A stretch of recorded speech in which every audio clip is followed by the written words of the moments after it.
Okay, ಇದು ಮೋದಿ ಹೇರಿದ ನಿಷೇಧಾಜ್ಞೆ. ಈ ನಿಷೇಧಾಜ್ಞೆಯ ಹಿಂದಿರುವಂಥ ಉದ್ದೇಶ ಏನು, ಯಾವೆಲ್ಲ ಕಾರಣಕ್ಕಾಗಿ ನಮ್ಮ ರೂಪಾಯಿ ಮೌಲ್ಯ ಕುಸಿಯತ್ತೆ ಮತ್ತು ಇದು ಅಂತಾರಾಷ್ಟ್ರೀಯ ಮಟ್ಟದಲ್ಲಿ ಯಾವ ರೀತಿ ಪರಿಣಾಮವನ್ನು ಉಂಟು ಮಾಡ್ಬೋದು, ಜನಜೀವನದ ದಿನನಿತ್ಯದ ಜೀವನದ ಮೇಲೆ ಯಾವ ರೀತಿ ಪರಿಣಾಮ ಬೀರಬಹುದು, ಹಾಗಾದರೆ ಇದು ಬರೀ ಗೋಲ್ಡ್ಗೆ ಅಥವಾ ಪೆಟ್ರೋಲ್ಗೆ ಮಾತ್ರ ಸೀಮಿತವಾಗುತ್ತಾ ಅಥವಾ ನಮ್ಮ ದೈನಂದಿನ ಜೀವನದ ಇನ್ನಿತರೆ ಬೆಲೆ ಏರಿಕೆ ಕೂಡ ಆಗುತ್ತಾ ಅನ್ನುವ ಪ್ರಶ್ನೆ ಕೂಡ ಗರಿಗೆದರುತ್ತೆ.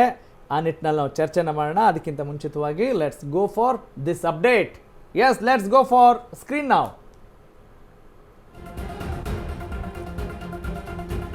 ದೇಶದ ಹಿತಕ್ಕಾಗಿ 1 ವರ್ಷ ಚಿನ್ನ ಖರೀದಿಸಬೇಡಿ. ಎಸ್, ಇದು ಓಕೆನಾ? ನೋಡೋಣ, ನಮ್ಮ ರೋಜಾ ಹೇಳ್ತಾರೆ. ಎಸ್, ಪ್ರಧಾನಿ ಮೋದಿ ಕರೆಗೆ ದೇಶಾದ್ಯಂತ ಹಲ್ಚಲ್ ಎಬ್ಬೋಗಿದೆ. ಚಿನ್ನ ಪ್ರಿಯ ಭಾರತೀಯರಿಗೆ ಈ ರೀತಿ ಶಾಕಿಂಗ್. ಚಿನ್ನದ ಆಮದು ಕಡಿಮೆ ಆದ್ರೆ ವಿದೇಶಿ ವಿನಿಮಯ ಇಳಿಯತ್ತ? ಹಾಗಾದ್ರೆ ಮೋದಿ ಕರೆಯ ಬೆನ್ನಲ್ಲೇ ಚಿನ್ನದ ಷೇರು ಮಾರುಕಟ್ಟೆ ಕುಸಿತವಾಗಿದೆ. ಟೈಟಾನ್ ಕಂಪನಿ ಷೇರುಗಳು 6% ಹೆಚ್ಚು ಕುಸಿತವಾಗಿರುವಂಥದ್ದು. ಕಲ್ಯಾಣ್ ಜ್ಯುವೆಲರ್ಸ್, ಸೆನ್ಕೋ ಗೋಲ್ಡ್ ಷೇರು ತೀವ್ರವಾಗಿ ಕುಸಿತವಾಗಿದೆ. ಪ್ರಧಾನಿ ಮೋದಿಯ ಕರೆಗೆ ಚಿನ್ನದ ವ್ಯಾಪಾರಿಗಳು ಇದೀಗ ಕಳವಳವನ್ನ ವ್ಯಕ್ತಪಡಿಸ್ತಾ ಇದ್ದಾರೆ.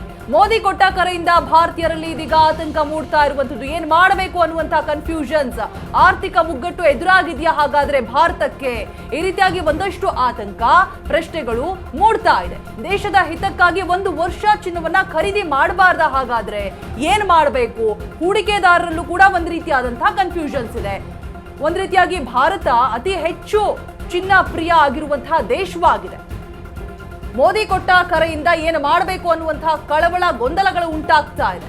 ಯಾಕೆ ಈ ರೀತಿಯಾದಂತಹ ಸಲಹೆ ಸೂಚನೆಗಳನ್ನ ಕೊಡ್ತಾ ಇದ್ದಾರೆ? ಟೈಟಾನ್ ಕಂಪನಿ ಷೇರುಗಳು 6% ಹೆಚ್ಚು ಕುಸಿತವಾಗಿದೆಯಂತೆ. ನಿನ್ನೆ ಹೇಳಿಕೆ ಕೊಟ್ಟ ಬೆನ್ನಲ್ಲೇ ಆಗಿರುವಂತಹ ಬೆಳವಣಿಗೆಗಳು. ಸೊ ಕಂಪ್ಲೀಟ್ ಆಗಿ ಎಲ್ಲರೂ ಕೂಡ ಮೋದಿಯನ್ನ ಭೇಟಿ ಮಾಡಬೇಕು ಅನ್ನುವಂತಹ ಪ್ಲಾನಿಂಗ್ಸ್ ಕೂಡ ಮಾಡ್ಲಾಗ್ತಾ. ಹಾಗಾದ್ರೆ ಮೋದಿ ಅವರು ಏನ್ ಮಾತನಾಡಿದ್ರು ಒಂದ್ಸಲ ನೋಡ್ಕೊಂಡ್ ಬಂದ್ಬಿಡೋಣವೇ?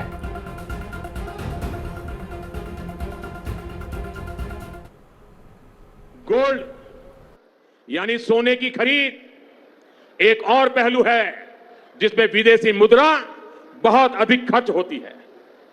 एक जमाना था जब संकट आता था, कोई युद्ध होता था, तो लोग देश हित में सोना दान दे देते थे।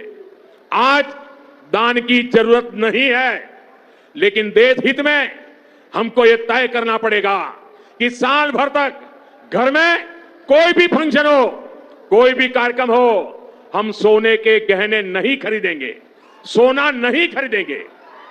विदेशी मुद्रा बचाने के लिए हमारी देशभक्ति हमें चुनौती दे रही है और हमें इस चुनौती को स्वीकार करते हुए विदेशी मुद्रा को बचाना होगा।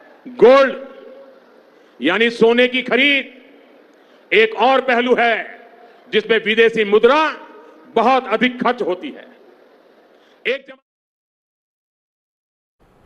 ಓಕೆ, ನಿಜ.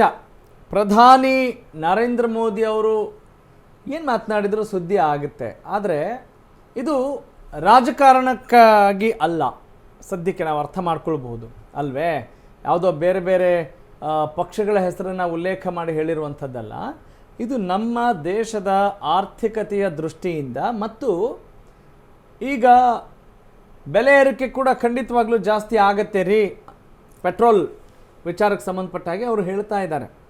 ಯಾಕಂತ ಹೇಳಿದ್ರೆ ಸ್ವಲ್ಪ ಈಗ ಹೇಗೆ ಅಂದರೆ, ನಮ್ಮ ಆರ್ಥಿಕ ತಜ್ಞರೊಬ್ಬರು ಹೇಳ್ತಾ ಇದ್ರು, ನಿಮಗೆ ಜಾಸ್ತಿ ಡೋಸೇಜ್ ಕೊಡೋಕ್ಕಾಗಲ್ಲ, ಕಡಿಮೆ ಕೊಟ್ಟರೆ ಉಪಶಮನ ಆಗಲ್ಲ, ಹಾಗಾಗಿ ಮಿನಿಮಮ್ ಇಷ್ಟು ಮಾಡಲೇಬೇಕು ಅನ್ನುವ ಪರಿಸ್ಥಿತಿ ನಿರ್ಮಾಣವಾಗಿದೆ.